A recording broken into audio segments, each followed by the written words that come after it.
জাতীয়তাবাদী দল অংশগ্রহণ করে নেয়, তখন পর্যন্ত বর্তমান 2008 সাল থেকে পর্যন্ত রাঙ্গুনিয়া সংসদীয় আসন, রাঙ্গুনিয়া আসন হচ্ছে জননেতা অধ্যাপক কুতুবউদ্দিন বাহারের।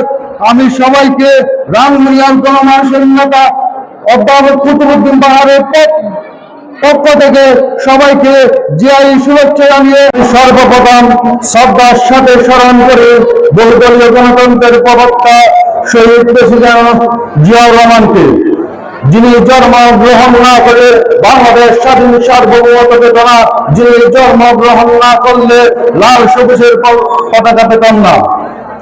আমি শ্রদ্ধার সাথে স্মরণ করে 5ই আগস্ট, জুলাই বিপ্লব, 5ই আগস্টের যারা রক্ত টাকা পুজোর রক্ত দিয়ে বাংলাদেশকে সরকার মুক্ত করেছে, আমি তাদের রুহের প্রতি মাতৃরা কামনা করি। সংগ্রামী সমাবেশ সময় সংযুক্ত, এই জন্য আমার বক্তব্য আমি বাড়াবো না। আমি একটা কথা বলতে চাই, রাঙ্গুনিয়ার মাঠে, রাঙ্গুনিয়ার রাজনীতির মাঠে আমাদের মাঝে প্রতি ভুল ভ্রান্তি, কিছু কথাবার্তা চলাচলের মধ্যে হয়ে যাচ্ছে, কাটাকাটি চলাচলে হচ্ছে। যেমন রাঙ্গুনিয়ার আসনটা হচ্ছে মুখ ভাইয়ের ঘাঁটি, সমুখ ভাইয়ের ঘাঁটি। আমি এই উদ্দেশ্যে একটি কথা বলতে চাই, যখন নুর আলম রাঙ্গুনিয়া বিএনপির প্রার্থী ছিল, পরবর্তী নির্বাচন পর্যন্ত ছিল নুর আলম ভাইয়ের ঘাঁটি। যখন আলহাজ শহীদ সালাউদ্দিন কাদের চৌধুরী রাঙ্গুনিয়া থেকে নির্বাচিত হয়, এই পদ থেকে যতগুলো আসন উনি নির্বাচিত হয়েছে বা নির্বাচনে অংশগ্রহণ করেছে, এতটুকু এই সময় ছিল আলহাজ সালাউদ্দিন সাহেবের ঘাঁটি, শহীদ সালাউদ্দিন কাদের চৌধুরীর আসন।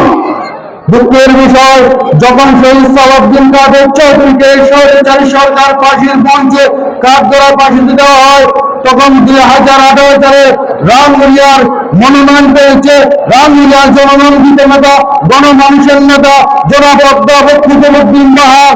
যখন 2024-এ বিএনপি জাতীয়তাবাদী দল অংশগ্রহণ করে নেয়, তখন পর্যন্ত বর্তমান 2008 সাল থেকে পর্যন্ত রাঙ্গুনিয়া সংসদীয় আসন, রাঙ্গুনিয়া আসন হচ্ছে জননেতা অধ্যাপক কুতুবউদ্দিন বাহারের।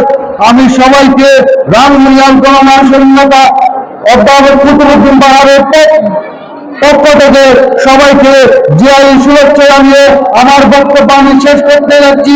পরিশেষে একটি কথা বলবো, আসুন আমরা সর্বদা জাতীয়তাবাদী পরিবার দল নির্বিশেষে রাঙ্গুনিয়া গণমানুষের নেতা জননেতা অধ্যাপক কুতুবউদ্দিন বাহারকে হাতকে শক্তিশালী করে, জাতীয়তাবাদী দলকে শক্তিশালী করে, শহীদ প্রেসিডেন্ট জিয়াউর রহমানের দলকে শক্তিশালী করার আহ্বান জানিয়ে আমার বক্তব্য আমি শেষ করি।